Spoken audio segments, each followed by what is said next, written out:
يا أيها الذين آمنوا لا تلهكم أموالكم ولا أولادكم عن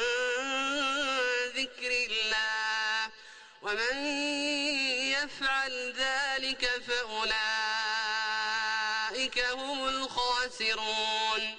وأنفقوا مما رزقناكم من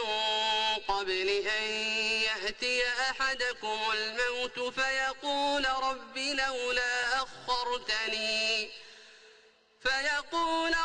لولا أخرتني إلى أجل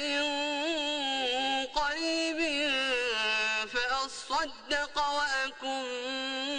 من الصالحين ولن يؤخر الله نفسا إذا جاء أجلها والله خبير